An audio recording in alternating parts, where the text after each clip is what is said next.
চুয়াডাঙ্গার জীবননগরে মনিরুল ইসলাম ফেলা নামে এক দিনমজুরের গলাকাটা লাশ পাওয়া গেছে। তবে এলাকাবাসী প্রাথমিকভাবে ধারণা করছে তার ছেলে এই হত্যাকাণ্ড ঘটাতে পারে। তবে পুলিশ বলছে বিষয়টি তদন্ত ছাড়া বলা যাচ্ছে না। শনিবার দুপুরে জীবননগর উপজেলার মাধবপুর গ্রামে এই হত্যাকাণ্ডের ঘটনা ঘটে।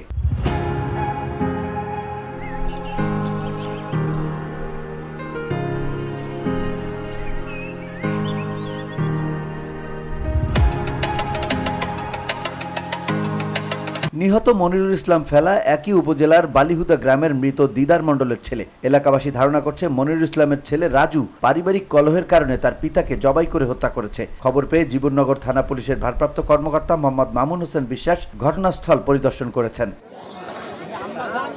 এলাকাবাসী জানায় মনিরুল ইসলাম 1 মাস আগে বালিহুদা গ্রাম থেকে উঠে এসে পার্শ্ববর্তী মাধবপুর গ্রামে জমি কেনে এবং সেখানে স্ত্রী পাপিয়া খাতুনকে নিয়ে বসবাস করছিলেন। শনিবার দুপুরে কোনো এক সময়ে কে বা কারা মনিরুল ইসলামকে জবাই করে হত্যা করেছে। এ সময় তার স্ত্রী পাপিয়া খাতুন বাড়িতে ছিলেন না। পরে বেলা 2টার দিকে প্রতিবেশীরা মনিরুল ইসলামের গলাকাটা মরদেহ ঘরে পড়ে থাকতে দেখে জীবননগর থানা পুলিশকে খবর দেয়।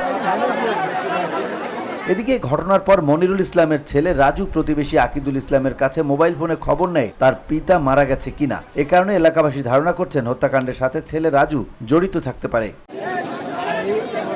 জীবননগর থানা পুলিশের ভারপ্রাপ্ত কর্মকর্তা মোহাম্মদ মামুন হোসেন বিশ্বাস জানান, খবর পেয়ে ঘটনাস্থলে এসেছি। হত্যাকাণ্ডের রহস্য উদ্ঘাটনে পুলিশ তদন্ত করছে। VOD Bangla news desk.